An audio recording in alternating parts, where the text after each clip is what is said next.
My name is SE1 Ep3, Okay. and I was the production coordinator on My Father's Shadow. Lagos was the backdrop for the film. I saw Lagos in a way that I feel like I have not experienced it before. It was calm, it was busy. Because it's not a simple thing to go with a crew of 150 people into a community and say, okay, we need you guys to just chill on what you're doing. So She had like a reluctance to submit for AMVCA. putting up signage, they put up a billboard in Costain, guys. Jermaine had never been to Nigeria, but the moment he got here, he was like, Lagos became the mood board. So I wanted to know the creative decisions behind it, and it was very expensive. Shooting on film is expensive. I wanted to know how the process went. The camera truck had to be essentially kitted out from scratch. That camera truck had an AC in it because you can't. They had an AC and a fridge in it. It's because the film has always to be kept cool. We had to have a dark room so that our first AC could unload and load without exposing the film. And we had to have film runners is what we call them, but it's people who would literally fly between Lagos and London every 4 days.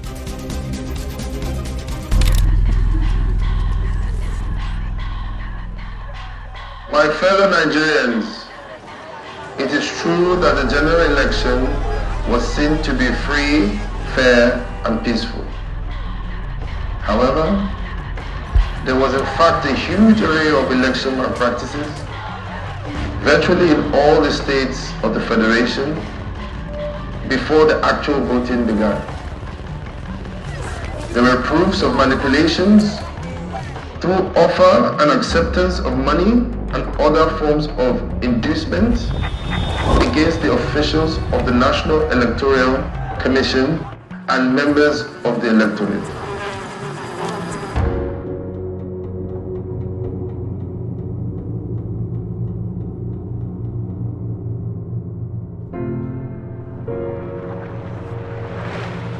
Daddy, are you okay?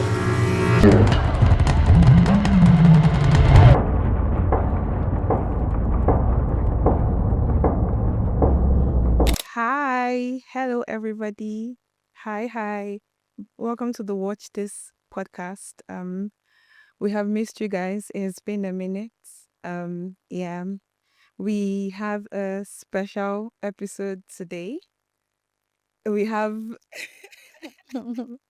we have an interesting a core part of My Father's Shadow with us today as a guest. And I think I want her to introduce herself first. I am really excited to have this talk with her. Very, very excited. And I think I would let her introduce herself first and then we will kick it off. Hello. Hi. Hi. How goes it? My name is SE1 Okay. and I was the production coordinator on My Father's Shadow. All right, cool. Very simple and short. Yep. Straight to your point. That's cool. I feel like if you let me speak about My Father's Shadow, I would take the whole day and we would not leave here. And but I want you to tell us how you felt. How did the film make you feel? Apart from having to work on the film, just imagine if you had no part in the film and you went to the cinema. By the way, did you see it in the cinema? I have multiple times. Girl. Cool. Yeah. How did it make you feel? And I'm saying feel in particular because I know how films make me feel. So how did it make you feel watching it and experiencing it? I think watching when we got to the end of the film the first time I saw the full film, I'd seen the picture lock a couple of times. I'd never seen it with music. Okay. And so the first time I saw it in theaters was with music. And we have the most incredible score by Duval and CJ Mira, and we have vinyls that we sell too. She's like, yeah, we're making money. And so the first time we got to the end, and there was the overwhelming feeling of I can't believe that we did this, and also wow, this is a really, really good film. Just the emotional depth that you reach at that final scene. I felt it as a viewer and as a part of this team that put it together. And I kid you not, every time I watched that film I cried.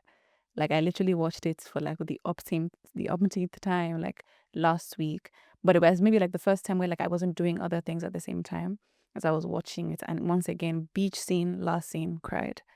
So I love it as as a father-son story. First of all, I love it as like a somewhat metaphor for Nigeria and how we view it as a father and the ways in which it does and doesn't show up for us. Yeah. And I love it as a film that I got to be a part of making. That's very interesting. I'm very jealous. You wouldn't have been jealous if you were on the road. If you were in Balogun Market with us, thugging it out. But that's another story. That's very I feel like that's another interesting part of it, right? But before we go like into that part, I also still want to know, why did you cry? Do you think that you have like, do you think that because the art of filmmaking is so beautiful that though it makes you feel something, you kind of also have to do some deep reflection. Maybe it's not that deep and I'm just so deep, but like you also have to understand, because I watched it and I understand the father children stroke like son thing, and I did not, like, my dad is alive. I did not lose my dad, right? But I still felt that grief. Yeah. So I want to know, like, what did it for you? So even before, and like I had read the script, I had clocked what was going on like midway through the script. But even though, like, and I'll be very honest, the first time I saw Chopin read the beef scene, I cried. Like, this is him in a room with a script by himself, just reading to camera, and I cried. The first time I saw it in Picture Lock, I cried. First time I saw it in theaters, I cried. This is like, the ending scene is like a whole different thing for me, but that beach scene gets me every time, because what Chopin or what Larry is talking about in that scene is something that, like, the moment you reach adulthood, you get it. Like, Nigeria is hard. Yep. And like, adulting is like just a balancing of priorities. Things drop, you pick up other things, and like, and it's like what he says, like, everything is sacrifice. You just have to pray that you're not sacrificing the wrong things. And when you're navigating life and you're trying to figure out, like, am I hustling? Am I making time for my friends? Am I making time for family? Am I making time for myself? Like, it's those navigations. And obviously in the story, it's like seen through like a very specific lens of like what it means to be a father, trying to provide for your family while also trying to be present for that family. Like, you feel it in a way that it makes sense to you. I think that's what empathy is, and that's what film allows us to do, is allows you to see yourself through those characters. And that's, for me, like the thing that like gets me emotionally every time. That's cool. I really agree with the seeing yourself through the characters. Ra, what do you think about the film? Okay, so when I saw the film, I also cried, especially at the last scene. I don't know, I don't really cry when I watch films like that. However, for some reason, the ending of the film brought me to tears. Mostly because it was unexpected, the death of the father. I didn't get it. I didn't like.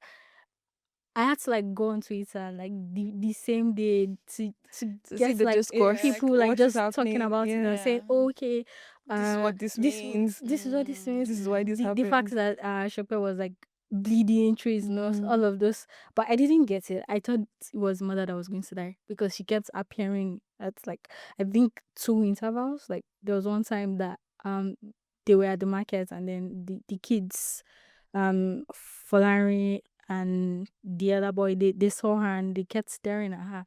And I was like, oh, okay, is the mother dead? Would the mother die by the time they get up? But I didn't get it until like the very last time when they were doing like the funeral service.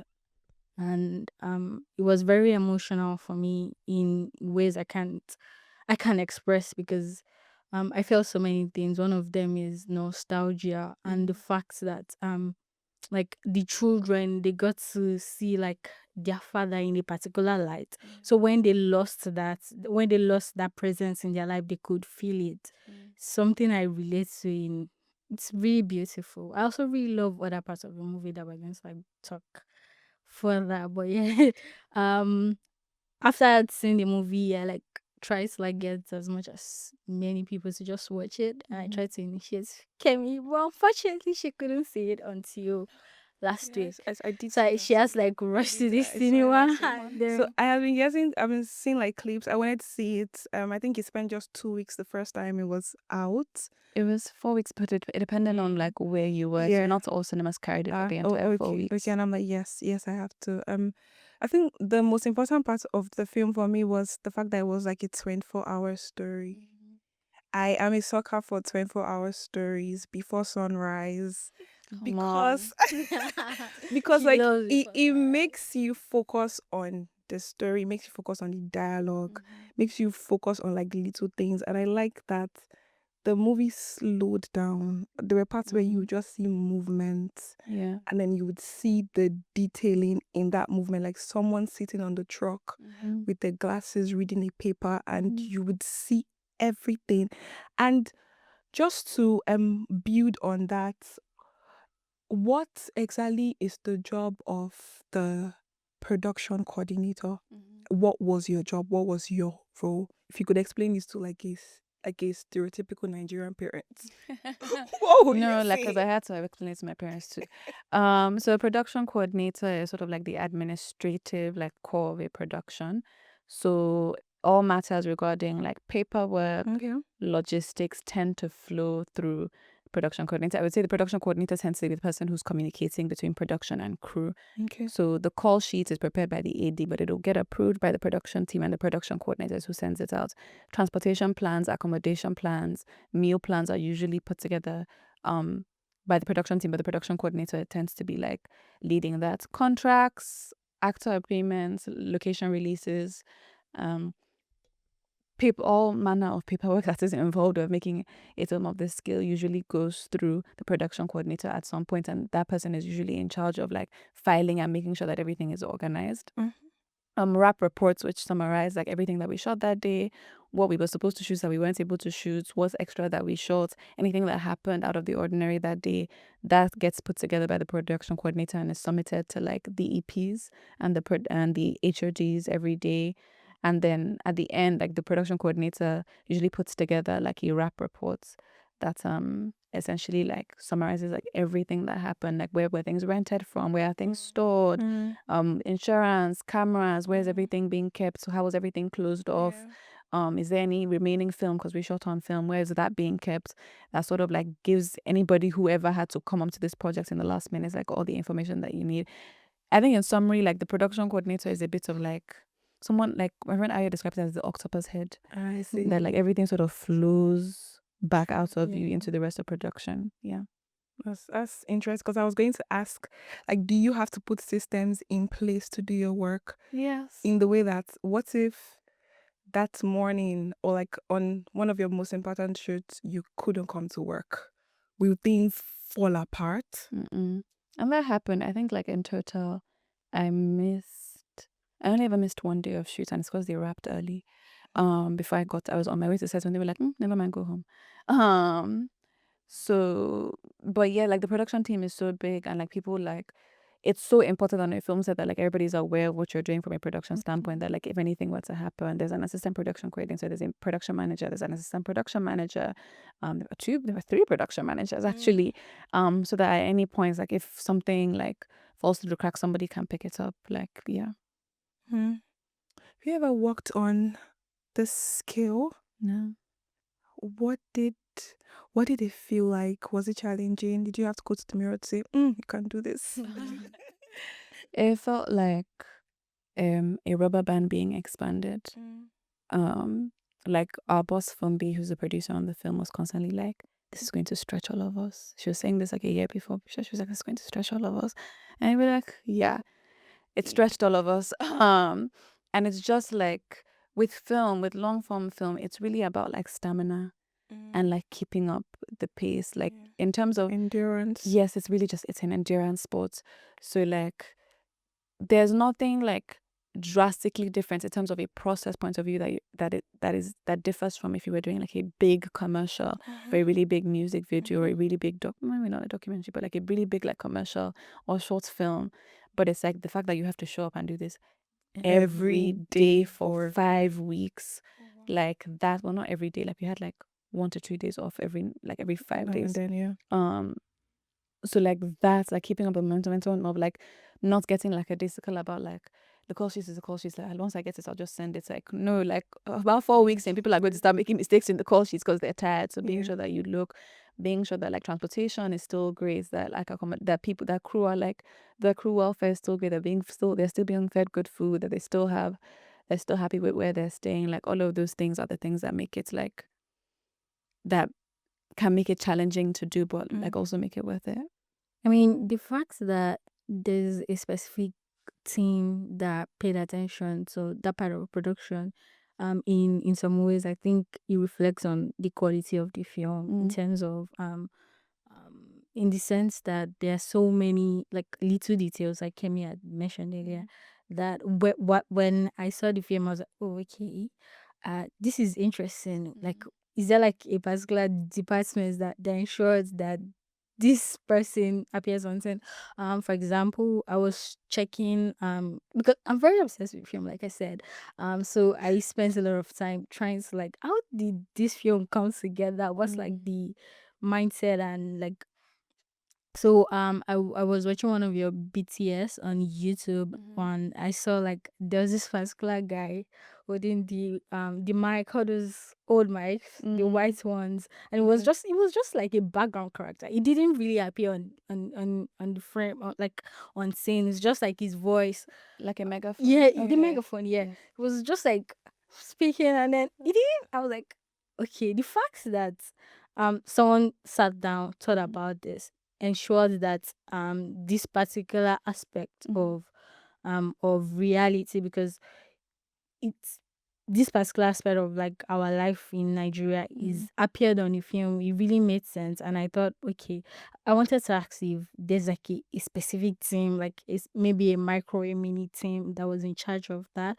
Not just the megaphone guy, the pastor preaching, all of those tiny little scenes that just like gave it the Nigerian film. Because I've seen a lot of films, by the way, like a lot of Nigerian films, or a lot of Nigerian, oh, this is a Nigerian film, but basically it's just an Hollywood film.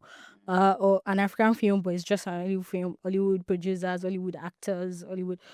So like they don't really get it like that. I don't really I don't really see the film and say, oh, okay, this is a Nigerian film. This is something. But when I saw My Father's Shadow, I saw like different aspects of our life. Like, okay, this is real. This is what we go through. We have lived through this. And the film was also like set in a time when I was very young, but I still like had collections of it. Okay.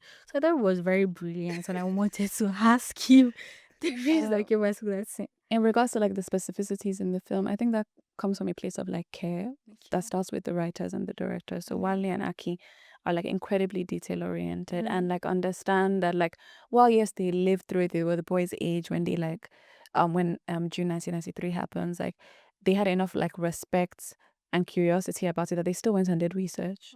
They talked to a bunch of journalists to like understand like the nuance of what that moment meant for Nigeria and doing it well. So that's from like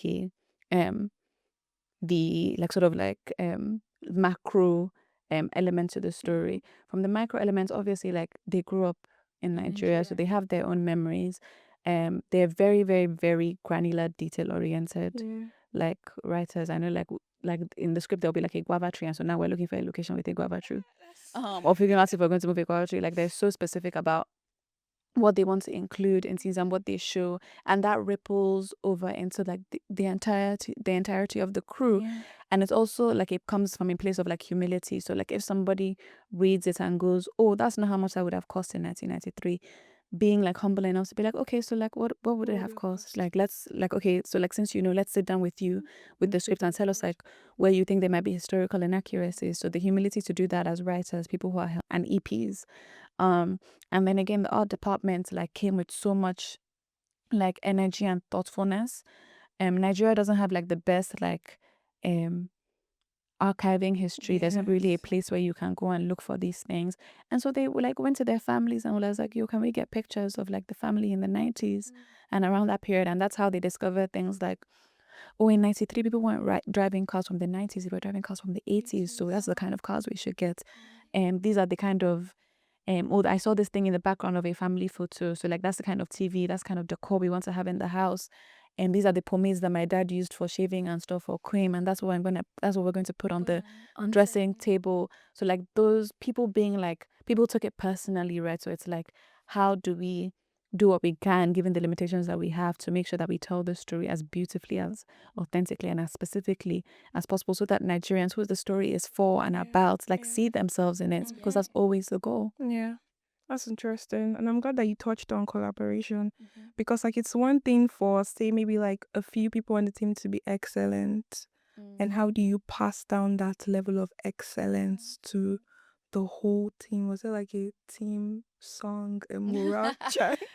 I'm just kidding, but yeah. Yeah, so like again, like teamwork is like so important, and like Aki and Wale and Fumbi have obviously have been doing work in Nigeria for such a long time. So you're not really starting from scratch with anyone. Like Vezo, who was our makeup artist, Kende, who was our hairstylist, they've all like been doing work within Nollywood and then with like Fatherland for like a long time. So when we get a chance to do a big project like this, You like definitely bringing your you're bringing on Ade. Our first AD has like, I think he's the only AD that Aki has worked with in Nigeria. I might be wrong, but like they did Lizard together in 2020. So like there's like a strong working relationship already. Some of the more international crew I think may have been like, I know like Aki had maybe worked with them on like shorts or commercials and stuff that he's done abroad. So like for the most part, you're not really starting from scratch with everybody. Everybody knows what the vibe is when you get to a Fatherland and Element set, right? You know that this is like the scale that you're working on, one, in terms of excellence, but two, also just like the vibe and the energy that you bring. Something that we did that we're very proud of is that we had a wellness facilitator, which is essentially like a therapist team on set, that like on our first day of like tech wreckage, which was I think the first time where like the full crew was around, we had like a cute little session in our conference room where we sort of got to write down what our hopes and dreams for the shoots were. We did a cute little like Q&A, getting to know everybody, so that you establish that like almost like relationship over task, that like we're going to be thugging his house for like a while doing this. So it's important that like you know the people that you're with, that you respect them, that like, and that everybody knows that they're cared for and that they're going to be looked after for as they undergo this journey. I think that's very, very important to like even teamwork and production, because I know like it can be very hectic. So to kind of have it in mind that these people are looking out for me. So yeah, I get it. You mentioned Balogo. I feel like I want to hear the baddest story that you have. Oh girl. Because Lagos was the backdrop for the film. I saw Lagos in a way that I feel like I have not experienced it before. It was calm. It was busy. We went from like the Akara scene to Takwar, which is one of my favorite places in Lagos. And it felt like a long excursion. Like, why are we in Apapa all of a sudden? Like, it literally felt like a very long, and I know that would have taken like a lot of work. So like, I don't know what team exactly, but like what management happened that it was like I wouldn't say it was a smooth sailing, but it looked like it was like a smooth sailing across all the different parts of Lagos.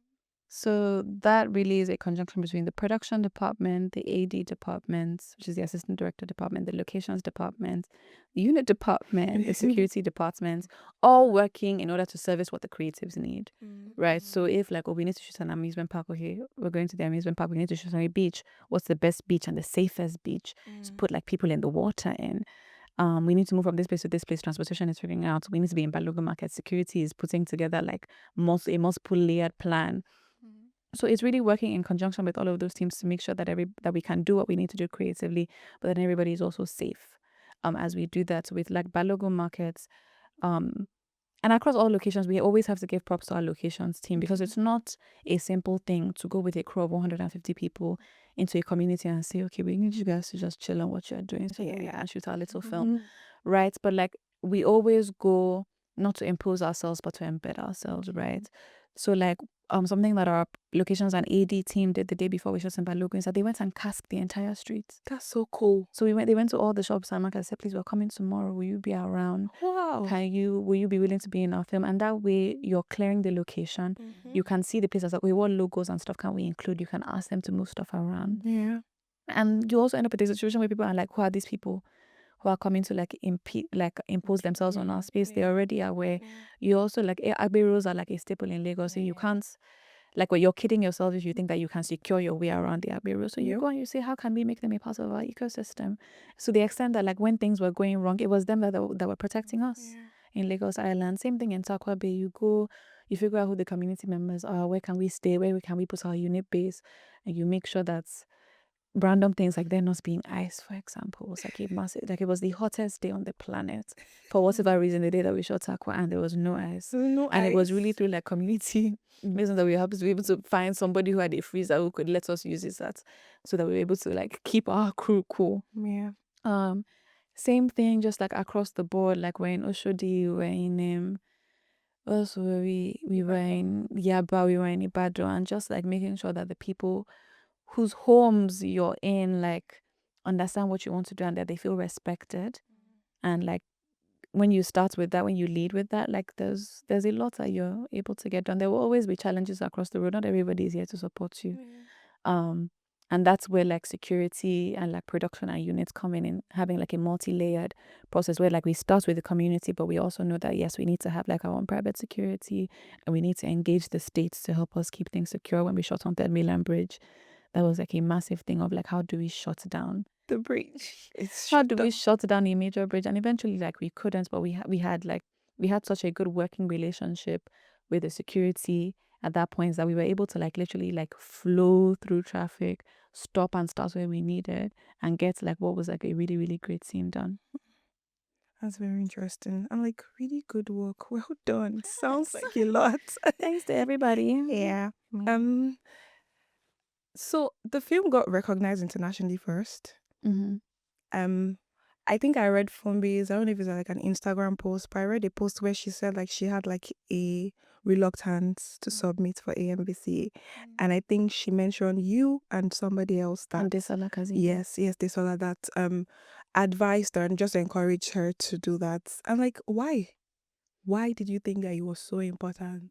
Because I'm sure I wouldn't say maybe you guys did not have an idea that you were going to sweep the AMVC. We did not have an idea that we were going to sweep the AMVC. So why? And I'll give props to Desola because she did convince me first, because I think like I've worked with Fumi long enough that I was like, she's not going to say yes. But I think it was just like the understanding that like this is a Nigerian film made in Nigeria by Nigerians, Nigerian, wherever you want to put it, but Nigerians, long and short. And like the idea that we won't like that we just when we thought about it, like the idea that we would consider ourselves separate from the industry or outside of the industry to the extent that we don't think that it's worth like not competing but like at least just submitting to the award show. Just like when like she explained to me and I thought about it and deeped it, and I was like, yeah, like really honestly and truly, like BAFTAs and Gothams are like great, they're fantastic, but like what does it mean that like your peers, the people who understand this film fully, because like having seen like the way people react to the film like all over the world, like Desola has said that like there is a decisive way in which Nigerians discuss like the methodology about the film that like you don't see anywhere else. There's just like because we understand it on a spiritual level, on a cultural level. So to like deny that when it comes to awards just didn't make sense. Like whether we won or not, it makes sense. And a big thing for us was that like this was an opportunity for like our home-based crew to also get recognized. So like ultimately like it's unfortunate that they didn't, but like our hair and makeup team, like our costume team, our direction team, I think people might sometimes simplify that like, well, the film is one day, so it's only one costume and it's only one makeup look. No, like think about like from a continuity point of view, what it means to keep like hair and makeup consistent. For a show that is one day but shot over 5 weeks.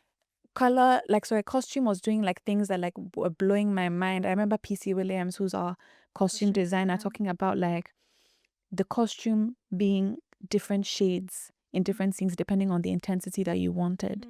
So like, yes, it's the same costume, but like maybe for Larry's shirt is maybe a little brighter in a scene to like evoke something emotionally. The color story in terms of building up to the funeral that she's doing, like those things take a lot of work, and they take a lot of thought that we were really hoping would get recognized. Our art direction team, come on, like they are in Lagos, like on the streets of Lagos, making it look like the 90s. Nobody has ever come to me and said they saw the film and they said that, oh, they saw something that made it clear. So they're literally like on streets in Balogun markets in Lagos Island, like creating facades and like putting up signage. They put up a billboard in Costain, guys. Yeah. So like those things that they were doing, like we really wanted it to get like honored here, and we were really hoping for that to be the case. That's part of why that like we really wanted to we wanted to give everybody the opportunity to shine. Fair. Like I had expected that the film would win like a couple of awards, but I was more impressed and excited that he won, I think, 4 or 5 awards. Five. So it was very brilliant. However, when I went on Twitter again, I was seeing so many discussions about how like the film itself might not be like a Nigerian film. Was it because it's not like a Nigerian quality? Like it's really not Nollywood quality. It's like the first time I'll be seeing a film that is that perfect in so many aspects. Cinematography, art direction, continuity, like you said.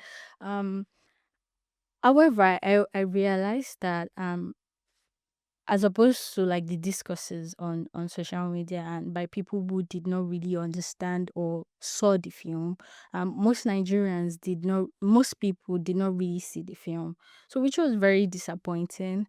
And I wanted to know how you felt about that, the discussions that, oh, okay, you poured, like you said, 5 weeks of your time and effort into making this beautiful and amazing film, but the people that it was supposed to the people that are supposed to be the most receptive of it, they didn't really get a chance to see it, probably because of PR or one thing or the other. How did you feel about that, the discussion, the facts that most Nigerians didn't really get to see it? I think it just motivates you to like do it. That's like, I mean, to be fair, we were always going to do a re-release around this time, just because like the film is about June 12th, and it just felt right Yeah. to commemorate that moment and like show, and like again, like the film is like, it's first of all like a human story, but it's also kind of a history tool, and so we really wanted people to have the opportunity to see it again. So we were always going to re-release it, so it just justified Okay. our thoughts process that like, oh, like we went in for 4 weeks nationwide and in Ghana, and we had like, from a PR perspective, I'll be a bit honest, like when I was seeing the discourse, I was like, I sat in my room and I was like, because I was sick, I wasn't able to go for the awards. I sat in my room and I was like, we had billboards though. Like we really, really, because of how important we really felt that it was for people to see this film, we pulled out all the stops. We tried to engage and reach people from as many different angles as we could. And obviously, like I think we've now learned about like what is most effective, like everything, like if you don't succeed, or you at least you have the lessons, and so we've taken that away. Did you guys dance on TikTok? We have like what, guys, follow from Biogobawa on TikTok. She's danced on TikTok, guys. So like go and check, it's there. I watched her. probably I check said it what I out. said. I watched the episode, and then I think they asked her if she was going to dance. Yeah. So yeah, man, like we had everything from the cute TikToks to the deep interviews to the news to the billboards. And so like but we also like are not naive to what the market is and what the state of like the audience is, and so we know that like we're taking steps forward so that our next one, whoever else is making films like in this sort of same ecosphere, like can more deeply penetrate the market, right? So we don't look at it as a failure, we look at it as lessons learned, right? And like again, like justifying our reasoning for bringing it back into theaters this month, so again that people who like missed it could see it. And we understand that like access is such a massive issue in terms of like film in like Nigeria across the board. Like people will argue that like going to films is still technically like a luxury experience. Tickets are not cheap, especially given what like the average wage or the minimum wage is in this country. So that's something that we also think about in terms of, this is a film about a working class family. So what do we do to make sure that the people it's for and about get to see it? And we're constantly like this is not the end of like of the ways in which people will be able to access the film. We're constantly working towards like how do we get more and more young people, old people, people of different class backgrounds to see the film. I think that's a very, very interesting way to look at it. Yeah, it is, because you would definitely want younger people seeing the film. Yeah, you would want to say, oh, at this time, I saw this film about a time that I wasn't born, and it was a good representation of that. I spoke to my mom about it, and this is what she had to say. Yeah. Yeah, Very interesting. I think this has been like a very super conversation. So yeah, I think so. I have learned a lot, right, Good. from speaking to you, like about the film itself, the work that you do, and like you have done well to mention like so many other people that worked on the project and like all of their little and big contributions you see. Absolutely. Outside that, who is Essay? It's Essay. Essay. Who is Essay as a film person? What kind of films do you like to watch? If you could give us your like 5 top films of all time. Oh Lord. Yes, like Okay. Top 5 films of Yeah. all time. no, tell us who Essay is as a film person first of all, like what you enjoy, then you Okay. can then give us your list. I enjoy all types of films. I think at the crux of it is that a film just needs to speak to me on an emotional level. So my top 5 is about to be very eclectic. But it like represents films that really like at the end of the day like moved me on an emotional level, because I think that's what films are supposed to do. Yeah. I am now the production manager at Fatherland, so I'm working across like everything from developments of our new projects to the release of our old ones. Okay. In terms of like my top 5, I would say like my favorite film ever, and I've only ever seen it once because it's quite hard to find. It's a film called Dalim or Used. It's a Djiboutian film. It's like I think the first feature film to ever be produced out of Djibouti. Djibouti is a very small East African country. Yeah. And it's about 3 girls who are in their last year of secondary school, and just about like what they're navigating through life and their friendship. And it's the most wholesome, beautiful film about like girlhood that I've like ever watched. I love it so much. Second favorite film is Spider-Man Into the Spider-Verse. Yes, I said it in like both pairs. That's so Every time I say this to like a film buff, they look at me like, "Are you crazy?" But if you know, you know. Actually. Third film is a film called Timbuktu by Abdurrahman Sasako. Okay. That I just absolutely love. I really love Pride and Prejudice 2005. Hallelujah. Like Pride, I just understand stand up. The hand. I listen to Liz on Top of the World all the time. Yeah, the hand. Yeah. 5.